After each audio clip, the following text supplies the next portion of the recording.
A palavra de hoje é um tesouro para ser guardado. Aí talvez você fique pensando, mas de onde o pastor tirou isso? Eu estava me lembrando essa semana da minha infância, quando eu morava em Olímpia, né? E nas férias de janeiro, a gente ia com toda a família para Santos. E às vezes eu adorava fazer um castelo de areia. Quantos aqui já fizeram um castelo de areia na vida? Muita gente, né? Eu amava fazer um castelo de areia. E eu fazia de um jeito que eu pudesse medir a distância das ondas do castelo. E eu gostava do seguinte, que o castelo ficasse lá bem firme na maré baixa, e quando a maré subisse, que alcançasse o castelo. Mas eu fazia o seguinte, eu fazia um fosso bem profundo, mais ou menos por aqui, em volta de todo o castelo. Eu achava muito legal quando as ondas iam chegando, e ao invés de chegarem no castelo, elas caíam no fosso, e iam enchendo o fosso.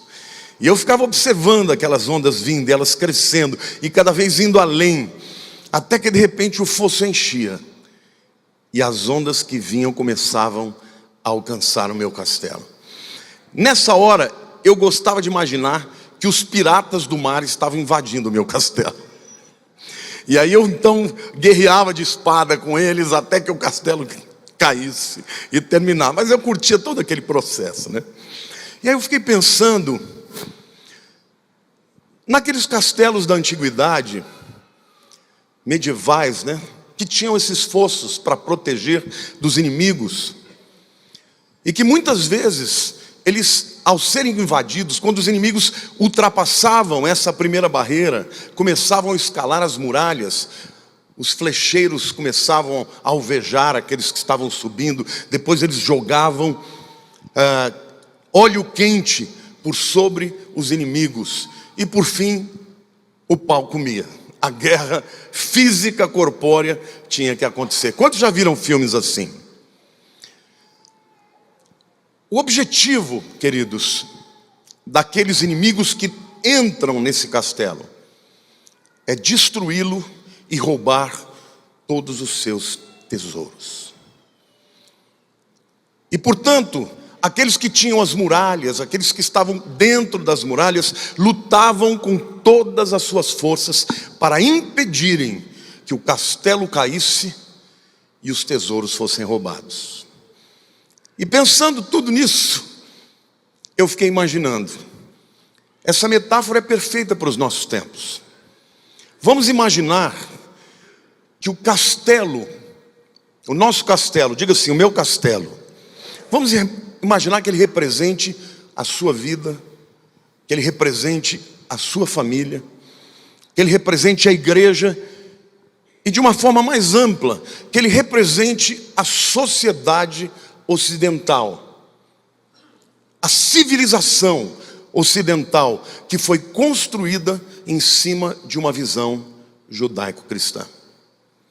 E vamos imaginar que esses inimigos que estão chegando para derrubar esse castelo, para tomá-lo e levar os seus tesouros. Como é que nós vamos fazer para impedir que isso aconteça? Esse é o tema da nossa mensagem. Um tesouro para ser guardado. Diga, um tesouro para ser guardado. Amém? Então, eu vou pregar agora a partir desta metáfora. E todas as alusões que eu fizer vão ser em cima dessa metáfora para tornar essa palavra uma palavra muito mais fácil de entender. O que a gente pode fazer para defender esse tesouro? Para guardar esse tesouro? Em primeiro lugar, eu quero falar sobre os dois estágios da defesa. O primeiro estágio é a defesa passiva.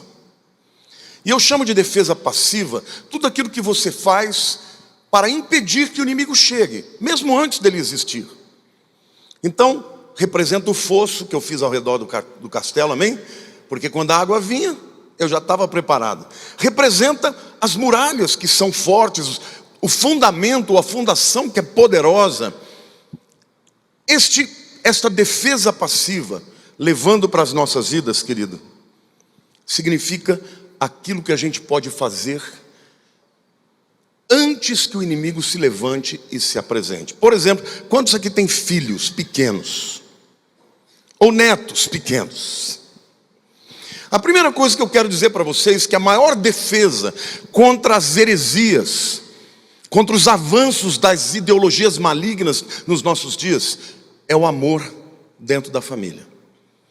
Você sabe que pessoas amadas, dentro de um relacionamento familiar, onde elas se sentem protegidas e seguras, estas crianças são as mais difíceis de serem transformadas, cooptadas, de serem influenciadas. Então, pais, avós, vocês precisam amar os seus filhos e netos de maneira que neste ambiente de amor eles estejam protegidos. Na primeira defesa, que é a defesa passiva, porque você está promovendo tudo que é necessário para que ele se sinta seguro. Está provado, gente, que filhos que não são amados, filhos que são resultados de lares desfeitos, muitas vezes vão procurar a paternidade em outros líderes, como os líderes de gangue, por exemplo. Isso é muito comum nos Estados Unidos, porque é uma sociedade onde a família, ela é dissolvida de uma maneira muito fácil, e os filhos acabam se revoltando, e muitas vezes a lacuna que os pais deixaram, eles procuram em líderes do mal, em líderes de gangue. Como é que a gente pode ainda proteger o castelo que é a nossa vida, a nossa família e a nossa sociedade? Promover uma atmosfera de fé. Diga fé. Diga do amor de Deus. Em outras palavras, você precisa falar de Deus na sua casa.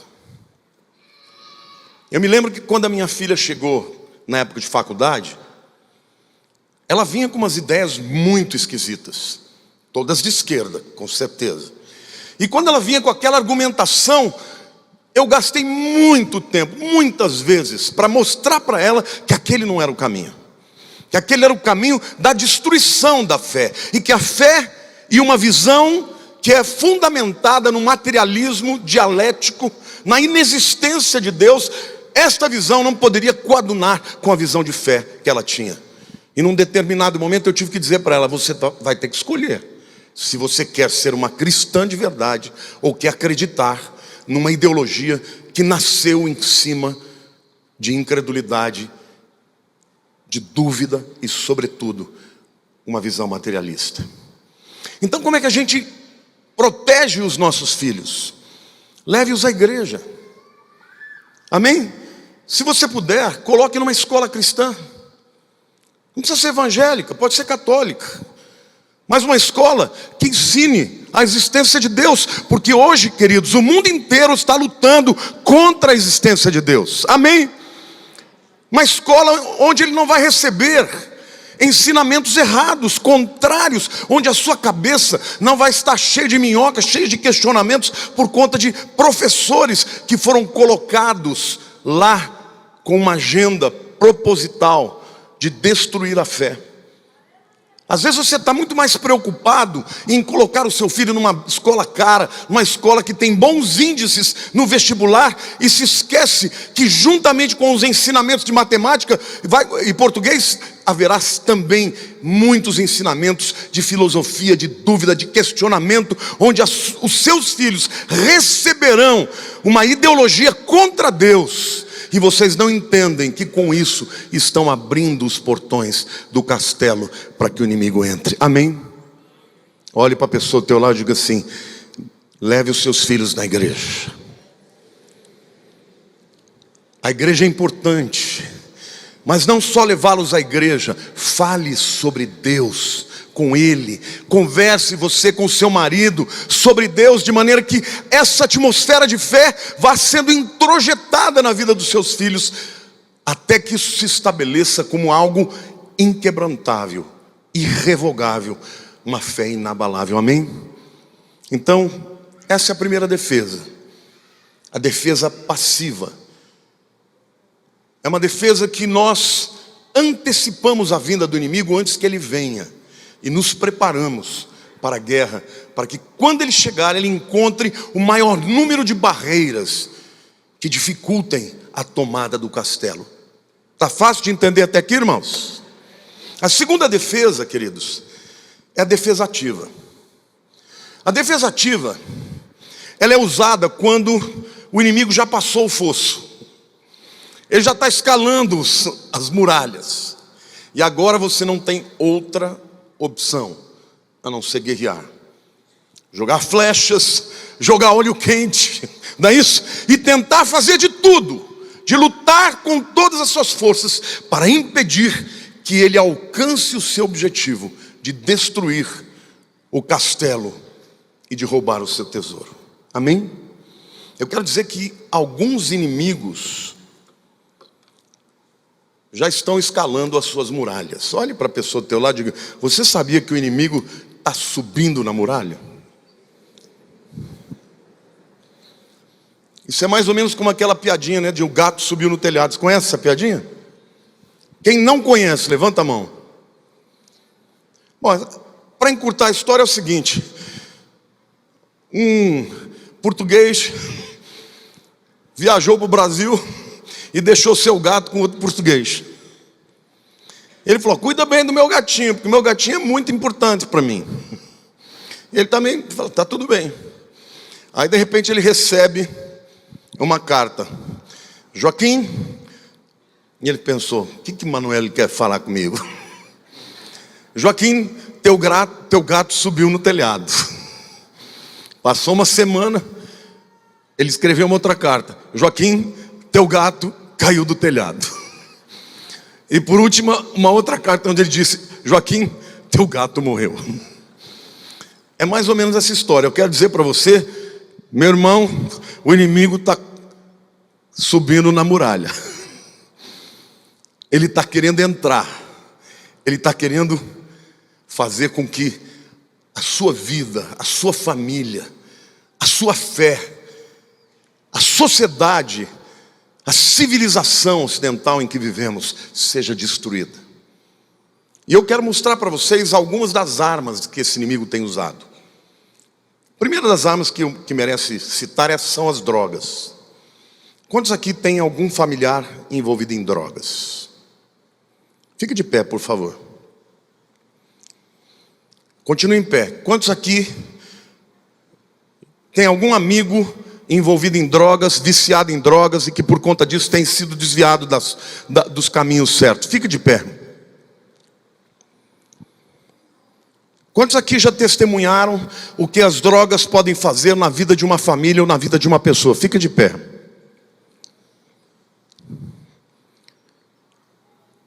Está dando para entender, né? Que esse é um problema pandêmico. É mundial. Pode sentar. E as drogas são a porta para todo tipo de males: violência, roubos, destruição de vidas, maridos espancando mulheres, filhos matando pais por causa de dinheiro para comprar drogas. Esse é o inimigo comum. E essa semana eu vi num post que eu recebi um determinado deputado, um homem das leis, dizendo para os maconheiros do mundo: saiam do armário. E disse que vai lutar com todas as suas forças para legalizar a utilização da droga. Queridos, isso é uma grande batalha que nós estamos enfrentando. Nós não podemos ficar alheios a isso. Segunda guerra que nós vemos é a guerra da ideologia de gênero. Quantos aqui já ouviram falar em ideologia de gênero? A ideologia de gênero é uma ideologia que preconiza que o gênero do indivíduo, do ser humano, não é determinado pela genética. Ou seja, o fato do menino nascer com um bilauzinho não significa que ele tem que ser um menino, porque a escolha do gênero é uma escolha que ele vai ter. Vocês já ouviram isso? Isso é o que nós estamos vendo no mundo.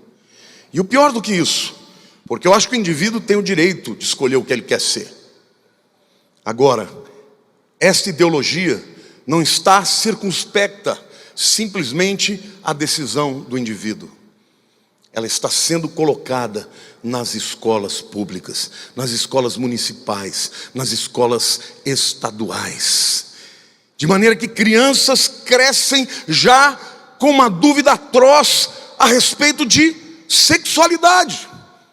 E com isso, Satanás está querendo destruir a família, porque a palavra de Deus diz que Deus criou o homem e a mulher à sua imagem e semelhança. Satanás está afrontando a Deus e está afrontando também a civilização ocidental que foi construída em cima das verdades judaico-cristãs.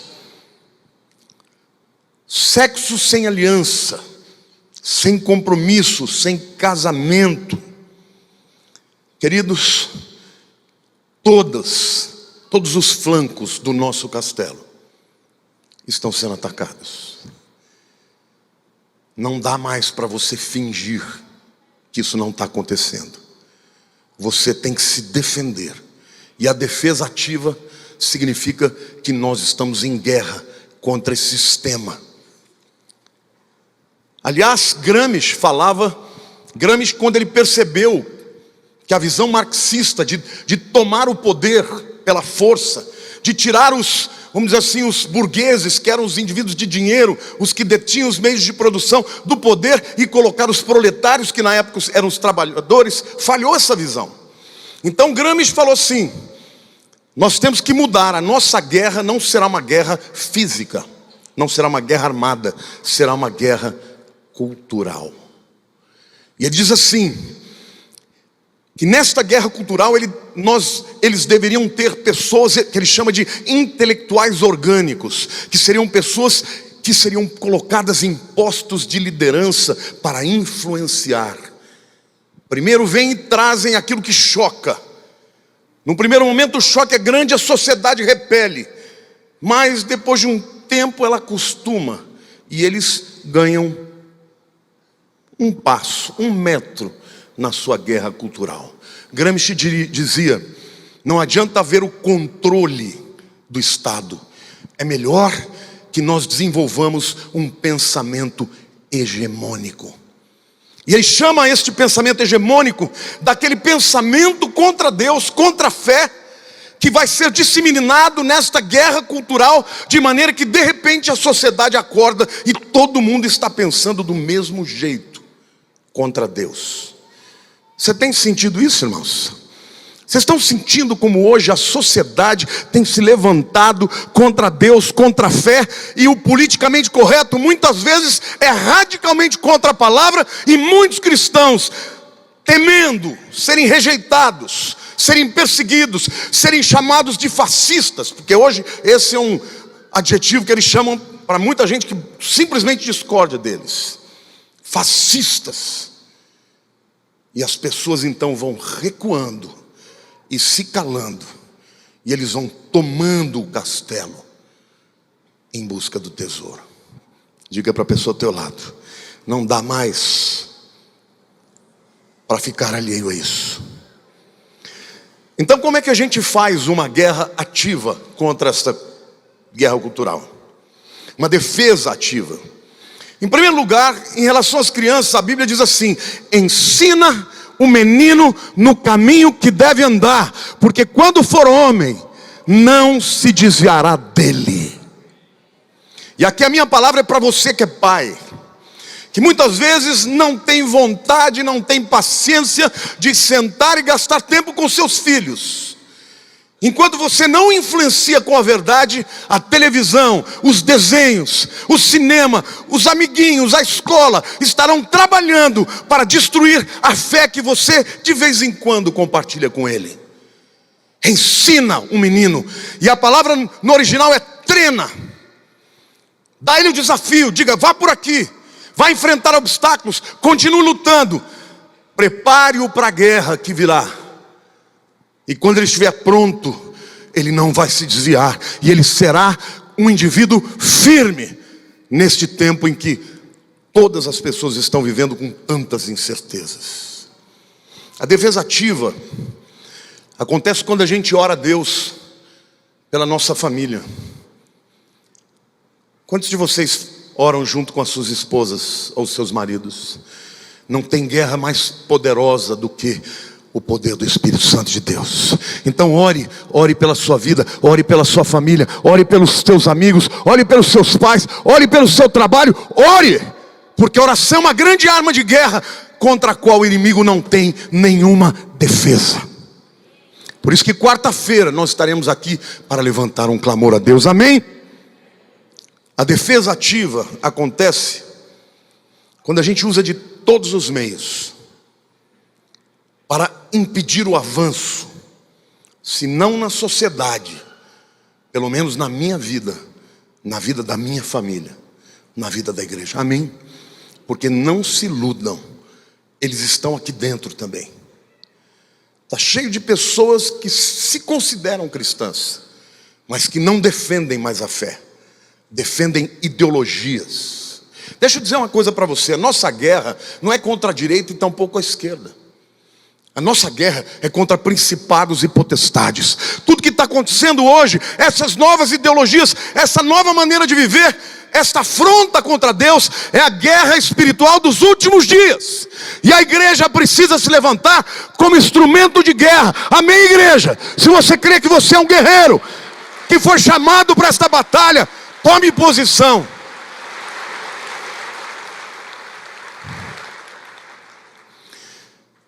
A igreja se defende ativamente quando prega o evangelho. Vou fazer um parênteses aqui na minha reflexão desse momento presente.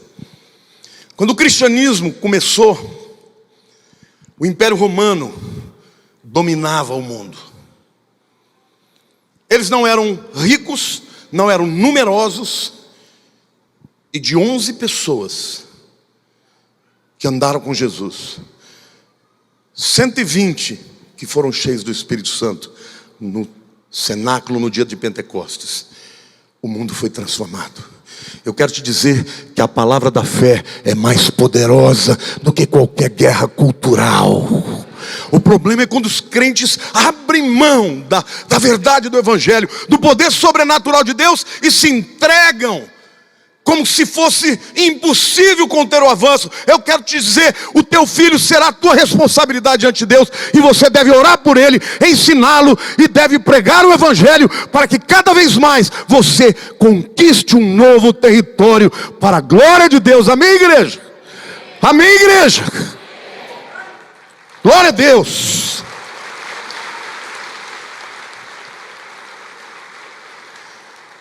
Se não lutarmos em uma geração, ouçam bem o que eu estou dizendo, em uma geração, teremos perdido todos os valores judaico-cristãos nesta sociedade. Foi isso que Nietzsche previu. Ele escreve uma parábola chamada a parábola do homem louco. E fala de um homem que chega numa praça e começa a gritar: onde está Deus? Onde está Deus? E as pessoas olham para ele e falam: ele está louco, e começam a rir dele. E ele continua clamando: onde está Deus? Onde está Deus? Como ninguém responde, ele diz: Deus está morto, porque nós o matamos. E aí ele começa a refletir nas consequências disso. Ele começa a dizer: quem é que deu autoridade para que nós limpássemos a linha do horizonte?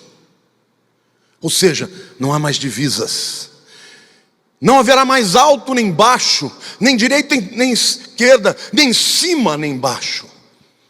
E ele literalmente, ele fala de que esta sociedade que matou Deus seria uma sociedade sem nenhuma estrutura e seria fadada à destruição. Os pós-modernos, eles sabem o que eles não creem, mas eles não têm uma proposta para o futuro. Eles dizem: o futuro é o caos. Por isso são chamados de nihilistas. Nihilo, no latim, significa o nada. O que eles veem à frente é o nada. Mas eu quero dizer para você que a igreja de Jesus ainda está na terra. E a promessa que Jesus fez aos seus discípulos, que as portas do inferno não prevalecerão contra a minha igreja. Esta promessa ainda é válida para os nossos dias. Agora, a nossa defesa ativa significa pregar, influenciar, mas também usar dos nossos direitos e deveres de cidadania com consciência, não olhando simplesmente para a economia. Quem é que sabe mais de economia? Ou quem é que sabe mais sobre as visões sociológicas?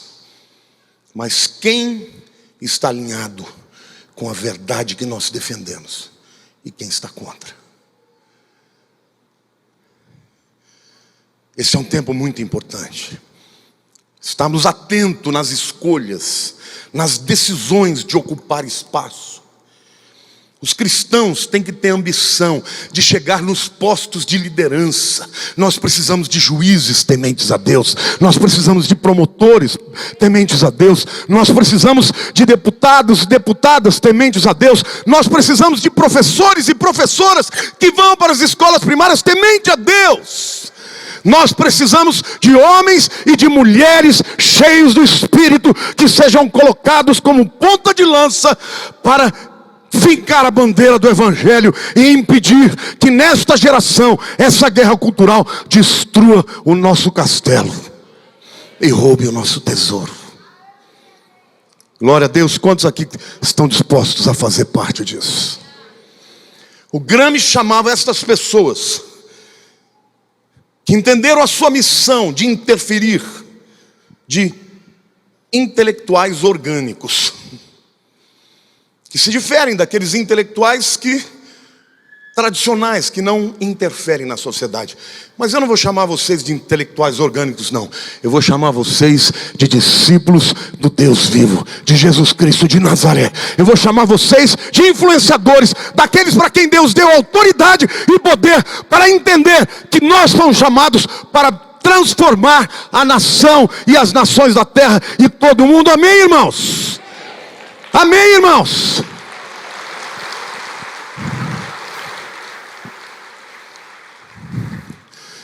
A segunda parte dessa reflexão, portanto, a primeira diz respeito às duas defesas: a defesa passiva e a defesa ativa. Agora eu quero falar sobre o tesouro que a gente deve guardar. O que o inimigo quer mesmo é chegar até o âmago, é roubar o tesouro que está no teu coração. E é muito importante, vou falar de algumas questões fundamentais dessa guerra, mas que não são âmago ainda. Como, por exemplo, as verdades espirituais, que foram leis e decretos ao longo de tantos séculos e que hoje estão deixando de ser. As verdades éticas e morais que sustentaram a civilização ocidental por milênios. Resultante do quê? Dos cristãos que transformaram o mundo, que transformaram o Império Romano, que se disseminaram nesses 2000 anos. Se você retirar os traços de cristianismo, não sobra quase nada nessa sociedade. Não sobra arte, não sobra quase nada, não sobra ética, não sobra um código de justiça, não um código moral, mas as leis também. Todas foram feitas em cima desses princípios cristãos. Princípios democráticos de cidadania. Liberdade de expressão. Pode saber que este politicamente correto é a primeira forma de calar a sua boca. Você está me entendendo? A pessoa vai dizer: você não tem o direito de falar porque você está me ofendendo. Mas eles têm o direito de falar o que querem. A igreja não pode se apequenar. Tem que tomar posição. Mas qual é o tesouro, de fato, que esse inimigo quer roubar? Em primeiro lugar, eu quero te dizer que é o tesouro, que é o nosso relacionamento com Deus. A coisa mais importante para a tua vida enquanto pessoa é o seu relacionamento com Deus. Quando Deus criou o homem, Ele criou dentro da onde? Do Éden. Vocês sabem o que a palavra Éden significa? Prazer, deleite. E o Éden era o lugar onde o homem tinha comunhão com Deus. E a Bíblia diz que todo final da tarde Deus aparecia e se manifestava e tinha comunhão com o homem. Agora um detalhe importante. A quem Deus pediu para guardar o jardim? Foram os anjos dos céus? Foram os anjos dos céus, irmãos? A quem Ele deu a ordem de guardar o jardim? Para Adão. Você guarda o jardim. E eu quero dizer para você que a responsabilidade de guardar o seu relacionamento com Deus é tua. Não é da igreja, não é da tua esposa, não é do seu marido, não é dos seus filhos. A responsabilidade é tua.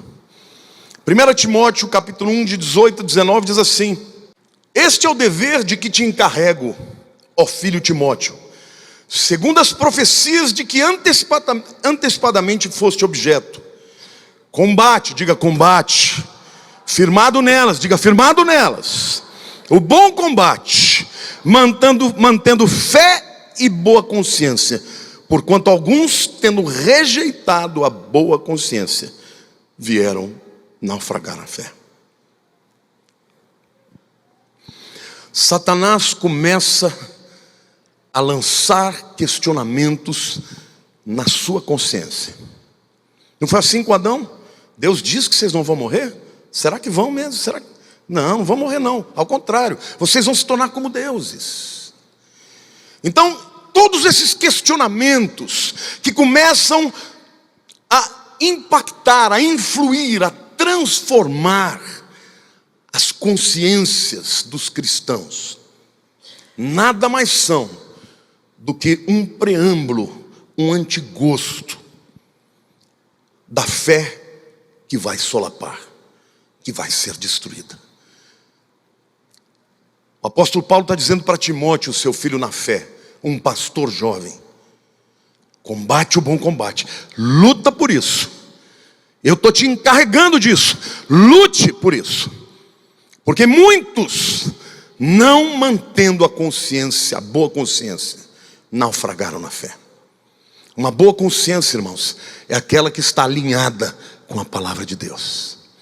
Toda vez que você age em dissonância com a palavra de Deus, isto gera em você uma culpa. E esta culpa, uma vez que você lida com ela de uma maneira a relativizar, vai chegar uma hora que a sua mente começa a ficar cauterizada, e a culpa já não te gera mais arrependimento, e você aceita e adere à nova maneira de pensar. E não é mais uma boa consciência, já é uma má consciência. Isso faz com que a tua fé naufrague. Queridos, eu vou dizer uma coisa para você, vou dar um exemplo aqui. Há 50 anos atrás era impensável uma mulher querer o divórcio, sim ou não? Quantos aqui são daquele tempo que as pessoas que eram separadas eram chamadas de desquitadas? Então muitos casamentos ficavam juntos, por quê? Porque as pessoas não queriam ser desquitadas. Aí a sociedade vem e faz tudo para que o casamento seja relativizado. E hoje tem muitos cristãos aqui que já passaram por isso numa boa, e abriram mão do seu casamento por muito pouco.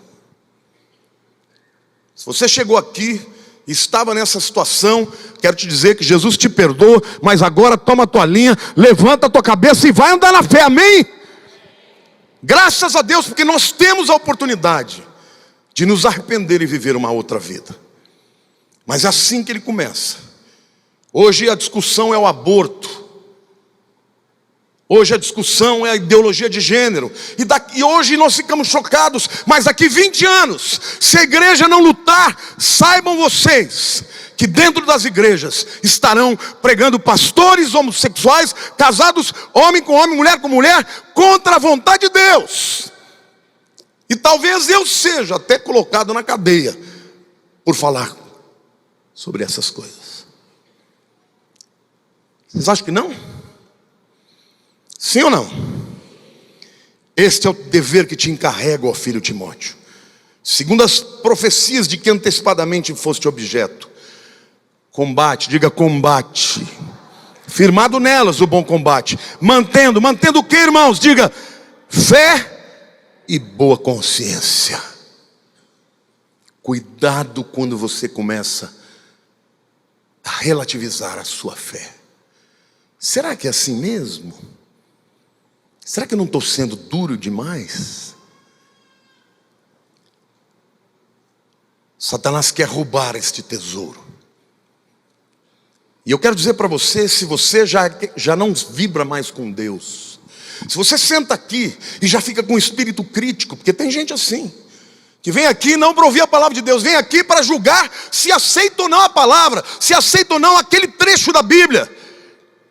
E há pessoas que permanecem no meio daqueles que são genuinamente convertidos e permanecem como joio para impedir que o trigo floresça. Amém, igreja? Então, cuidado se você está relativizando a fé. O primeiro tesouro a ser guardado é o teu relacionamento com Deus. 2 Coríntios 4:7 diz assim: temos, porém, este tesouro em vasos de barro, diga vasos de barro, para que a excelência do poder seja de Deus e não de nós. O apóstolo Paulo está falando da grandeza, da maravilha que temos dentro de nós, a habitação do Espírito Santo e as riquezas do Senhor e da nossa fé. E aí ele diz que, em contrapartida a um tesouro tão valioso, existe um vaso que o contém, que não tem muito valor. Ele é de barro. E barro pode se quebrar. Sim ou não? Quando eu estava lendo esse texto, o Senhor falou comigo: diga ao meu povo, se eles não cuidarem bem do vaso, ele vai se quebrar. O que você contém no teu coração é um grande tesouro. Mas o nosso corpo, a nossa mente, esse invólucro de barro é perecível, não tem o mesmo valor. Estão me entendendo? Diga para a pessoa do teu lado: você pode pecar. E diga mais, você pode pecar muito longe. Queridos, você não sabe do que você é capaz. O ser humano é capaz das piores coisas. Por quê? Porque ele é um vaso de barro.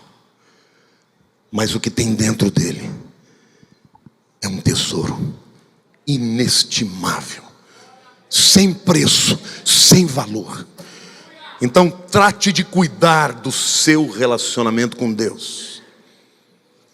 Cuidado com aquilo que você ouve, cuidado com aquilo que você vê, cuidado com aquilo que você lê, cuidado com aquilo que você aquece, cuidado com todas as atitudes de ceder espaço para este inimigo que vem, senão para roubar, matar e destruir. Sobretudo, que tem de guardar, guarda o teu coração, porque dele provém as saídas da vida. Amém? Nós somos um invólucro de barro. E o nosso relacionamento com Deus é esse tesouro inestimável. O segundo tesouro que eu quero mencionar é o tesouro do temor do Senhor. Isaías 33, versículo 6 diz assim: haverá, ó Sião, estabilidade nos teus tempos. Não é isso que a gente quer no Brasil? Diga estabilidade. Quem quer estabilidade para o Brasil? Econômica, social, não é isso? E Deus está prometendo para a nação de Israel: haverá, ó Sião, estabilidade nos teus tempos, abundância de salvação, sabedoria e conhecimento. E aí tem um ponto e vírgula: que significa, ou seja, o temor do Senhor será o teu tesouro. O que Isaías está dizendo? Diga assim: o tesouro do Senhor é o temor do Senhor. E o que é o temor do Senhor? Sabedoria e conhecimento. Veja o que Deus está falando a respeito de Sião. Que viria um tempo, aliás, virá um tempo, em que haverá paz, estabilidade, nos tempos, aliás, será um milênio de anos, né? Abundância de salvação. Por quê? Porque as pessoas terão sabedoria e conhecimento, que é o temor do Senhor. E essa sabedoria e o conhecimento, ele chama de quê? Do tesouro. Diga para a pessoa do teu lado: sabe qual é o maior tesouro que você tem? Depois da tua salvação? O temor do Senhor. Que é o quê? Sabedoria e conhecimento. Quais as consequências, irmãos, de uma sociedade que teme a Deus? Prospera. Vocês sabem que os americanos, quando saíram da Inglaterra, fugidos por causa de perseguição religiosa, eles entraram numa terra e ali estabeleceram uma constituição em cima dos princípios da palavra de Deus. Vocês acham que é por acaso, ou pelo brilhantismo, ou pela inteligência dos americanos que eles se tornaram a potência que eles são?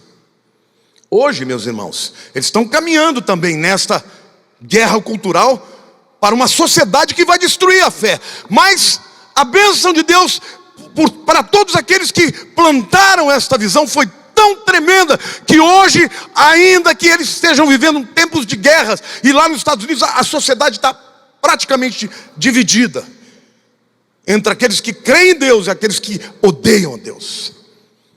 Mas ainda é a nação mais poderosa do mundo. Bendita a nação cujo Deus é o Senhor.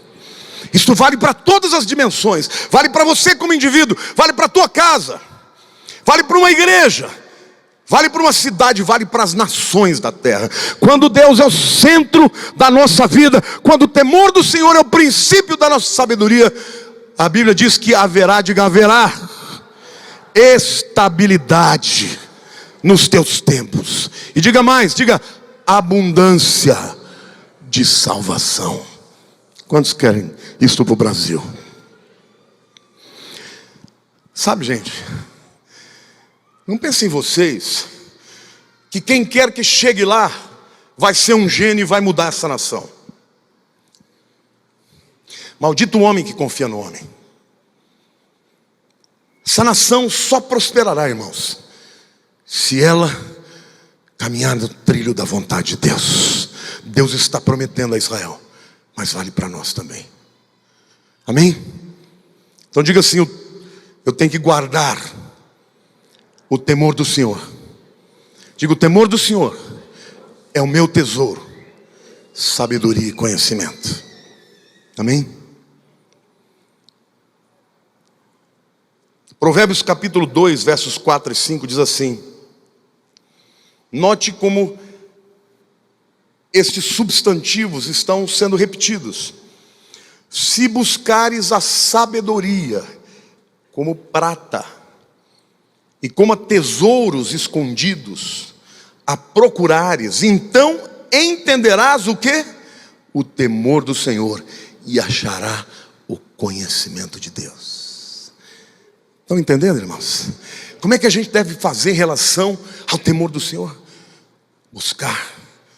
Em relação à sabedoria, buscar.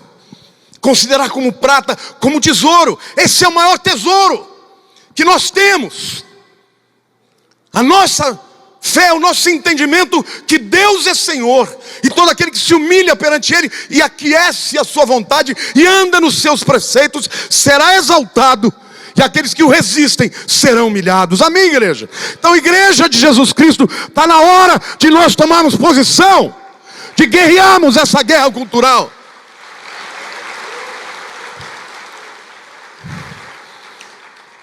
Não se cale quando você ouvir os absurdos que as pessoas estão falando.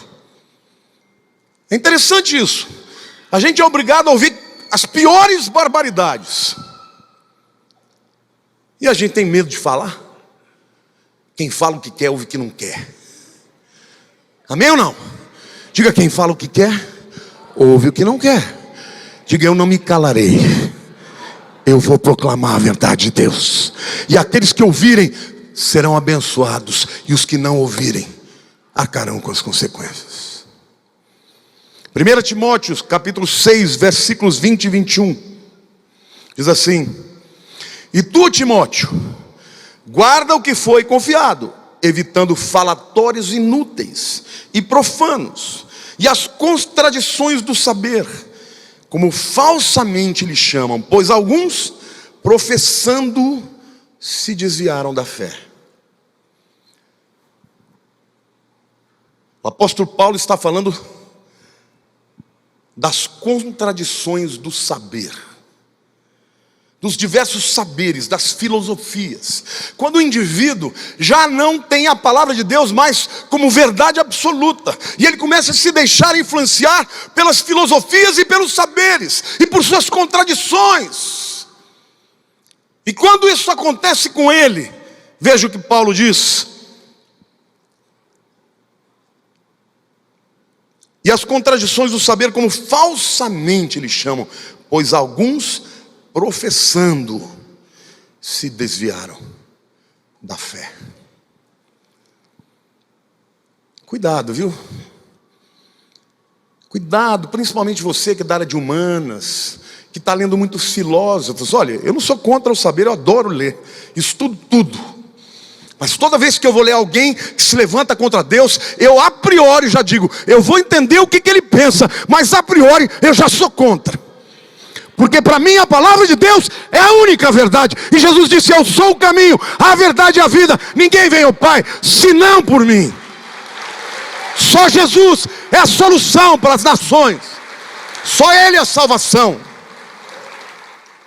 E Paulo diz: para de ficar com essas elucubrações, com essas discussões vãs, com essas contradições do saber. Porque tem gente que fala e fica, né?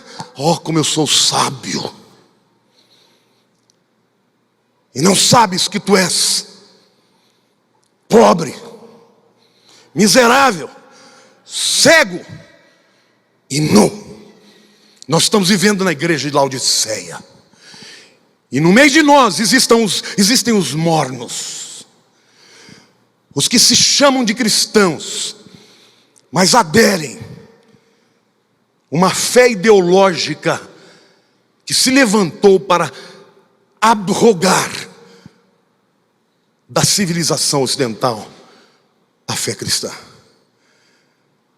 Outro dia uma ovelha minha disse que quando eu preguei e falei do Gramsci, tinha um indivíduo que veio aqui, ficou ofendido que eu falei isso. Ele era um professor de Oxford, foi embora. Eu falei: paciência, perdeu a oportunidade de aprender da palavra de Deus. E eu não vou me calar, porque alguns vão se ofender. Eu vou pregar a palavra de Deus até que o Senhor volte. Se você não quer ouvir a palavra de Deus, este não é o teu lugar. Porque aqui nós vamos pregar a palavra de Deus, porque ela é a única verdade que pode salvar. Amém, igreja? 2 Coríntios capítulo 10, versos 4 e 5.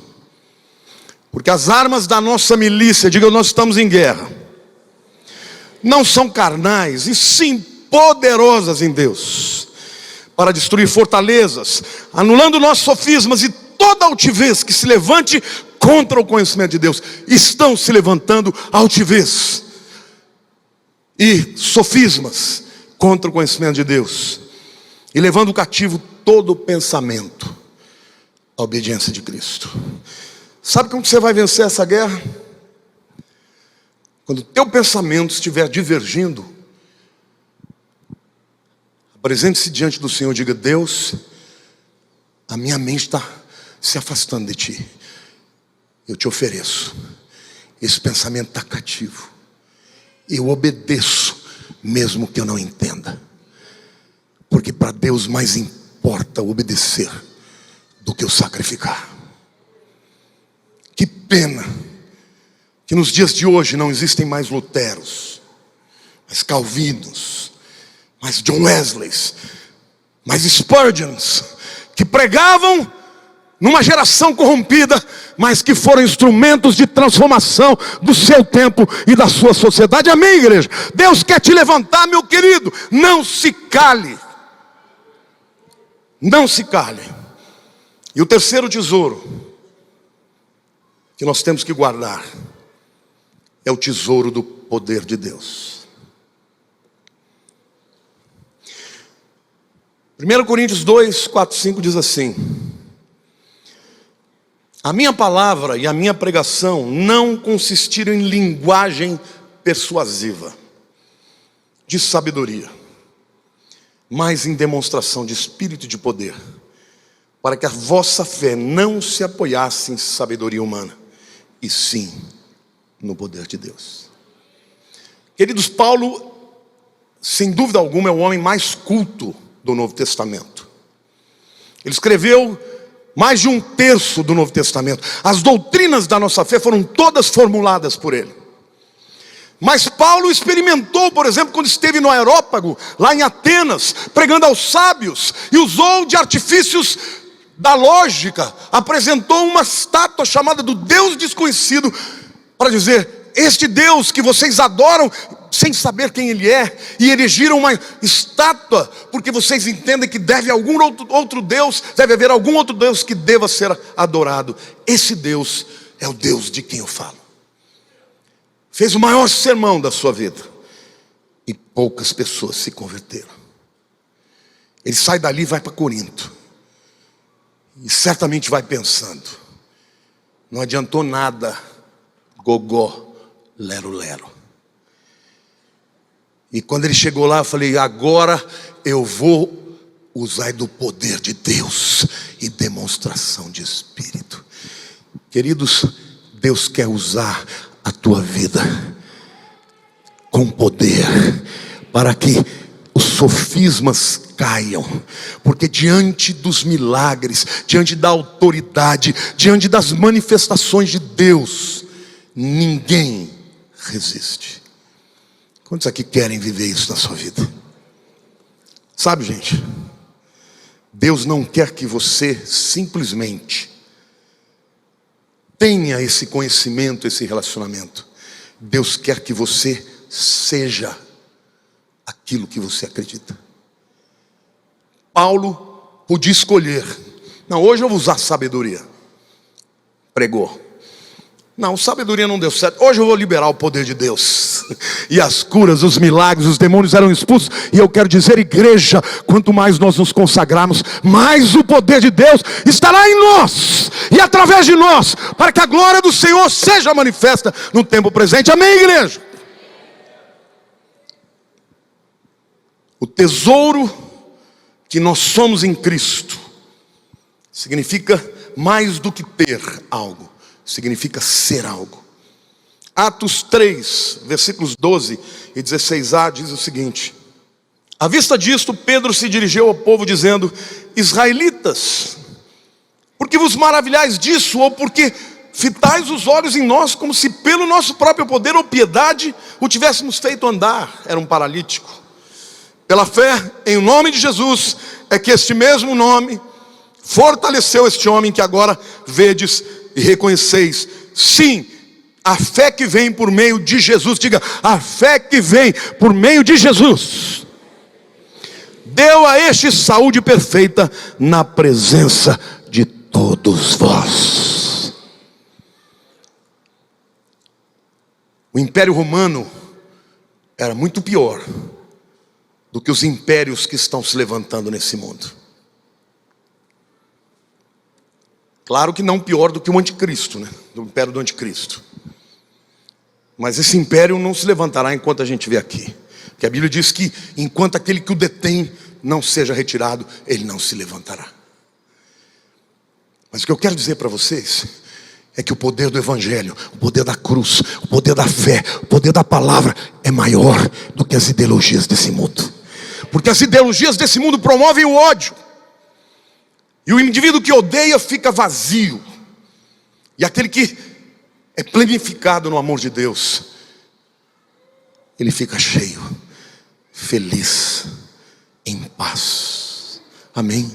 Quantos creem que Deus quer te levantar e te usar neste tempo? Diga assim: eu vou guardar o meu tesouro. Eu quero concluir essa palavra dizendo: a nossa luta não é contra pessoas. Entendam isso. A sua luta não é com aquela pessoa que crê diferente de você, ou que pensa politicamente de você, ou até que não gosta de você. A nossa luta é contra os principados e potestades. Nossas armas não são armas de fogo. Eu não acredito que vai ser revólver que vai parar a violência no Brasil. O que vai parar a violência no Brasil é os crentes sentarem nas cadeias e falarem do amor de Jesus para aqueles indivíduos que acham que não tem mais jeito, que a única solução é sair matando e roubando, porque foram feridos, porque foram roubados, porque foram desamados e rejeitados. Eu quero te dizer, quando alguém encontra Jesus, ele é restaurado e transformado pelo poder do amor de Cristo. Amém? Você foi chamado para amar ao pecador, não para odiar. Nossas armas, nossa arma é a nossa influência. Nossa arma é a palavra de Deus, que é a espada do Espírito, que divide juntas e medulas. Nossa arma é a nossa coragem para transformar o nosso tempo, como os discípulos de Jesus fizeram. Essa guerra não será vencida pelo inimigo. Vivemos tempos difíceis, mas a palavra de Deus promete que no final, diga no final, Jesus prevalecerá. Glória a Deus, Jesus prevalecerá. Jesus prevalecerá. Jesus prevalecerá. Amém, igreja? Aplauda mais o Senhor, diga: eu creio. Jesus prevalecerá. Aplauda mais, tem uma unção de júbilo aqui. Jesus, diga: Jesus prevalecerá. Diga: Jesus prevalecerá. Jesus prevalecerá. Jesus é o Senhor. Jesus é o Senhor. Jesus é o Senhor. Aleluia. Senhor, derrama sobre o teu povo esta unção de coragem, de entendimento, de revelação, de discernimento, para que saiam da letargia e tomem posição nesse tempo. Você está percebendo a unção de Deus aqui, irmãos? Um povo cheio de Deus assim é imparável, não pode ser resistido, é irresistível.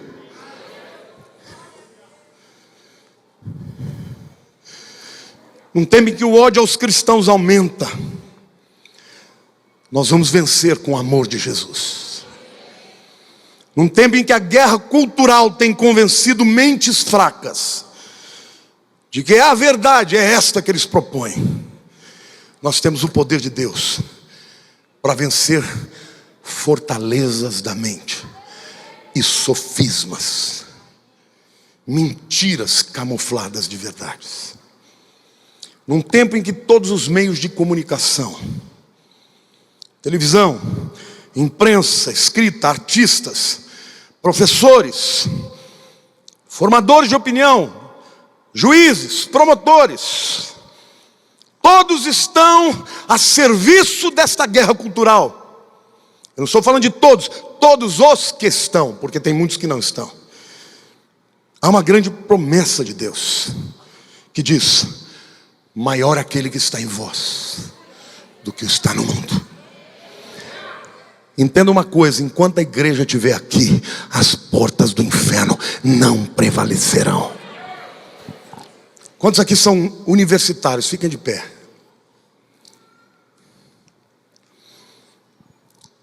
Quero dizer para vocês, meus queridos, que Deus quer te usar naquela universidade. Não fique com medo de falar não. No passado, havia aquela ABU, Aliança Bíblica Universitária. Os cristãos iam lá, faziam reunião de oração, estudo bíblico, e as pessoas se convertiam. Deus quer te usar. Deus quer te usar com poder e autoridade naquela universidade. Quantos querem receber isso? Digam amém. Glória a Deus. Aplauda ao Senhor. Quantos aqui?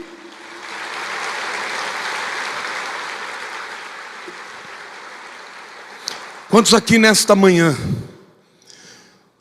querem se posicionar pela sua vida, pela sua família e pela nação brasileira? Fique de pé, por favor. Senhor, eu quero te pedir, só o Senhor pode abrir os olhos dessa nação. Tem misericórdia do nosso povo. Tem misericórdia, Senhor, abre os olhos. Senhor, aquilo que nós não podemos fazer, o Teu Espírito pode. O Senhor é capaz, Senhor, de se mover. E a Tua palavra diz, assim como as águas cobrem o mar, a Tua glória cobrirá toda a terra. Senhor, nós te pedimos e te invocamos. Derrama a Tua glória sobre o Brasil, para que haja muita salvação, para que haja liberdade para pregarmos o Teu Evangelho. Senhor, transforma as famílias, arranca, Senhor, as ervas daninhas, arranca, Senhor, todo o pensamento sofismático que já está dominando a mentalidade dos Teus filhos. Estamos aqui hoje, levante a mão para o céu, diga, estamos aqui hoje, Senhor, para clamar ao Senhor, pela minha vida, pela minha casa, pela igreja, pela nação brasileira. Que Tu sejas o Senhor do Brasil. Nós clamamos, Senhor, opera na nação brasileira. Nós clamamos pelas famílias da Tua igreja, pelos filhos que foram roubados. Traz de volta, Senhor. Traz de volta, Senhor. Quebra todo o encantamento, todo o poder maligno. Senhor, derrama, Espírito Santo. Quem pode impedir a Tua vontade, o Teu poder? Senhor, derrama sobre a Tua igreja a unção, o poder, a ousadia, Senhor, que havia na vida dos discípulos, Senhor. Levanta uma igreja, Senhor, que Te ama, uma igreja que levanta a Tua bandeira neste tempo presente. Senhor, nós declaramos que nós resistimos ao inferno, nós resistimos ao espírito do maligno que domina este mundo, até que Tu venhas, que a Tua palavra se cumpra e a Tua igreja prevaleça contra os portões do inferno.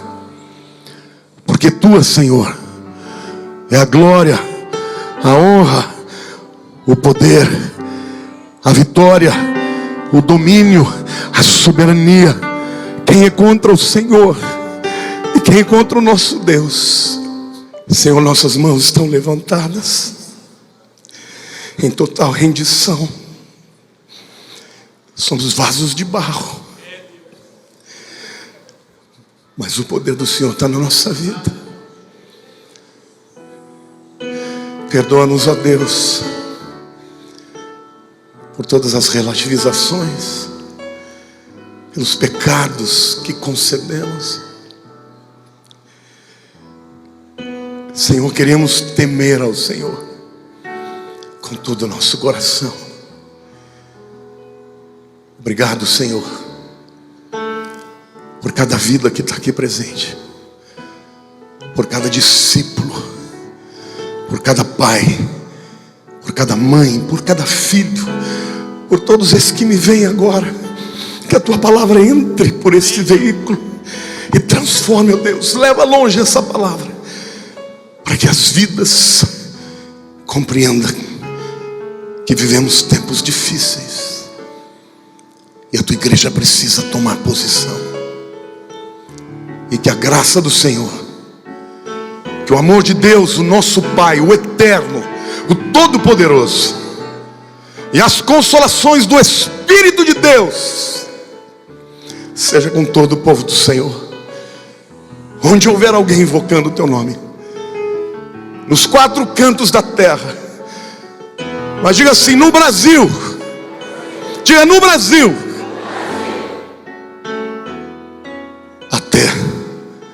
confins da terra.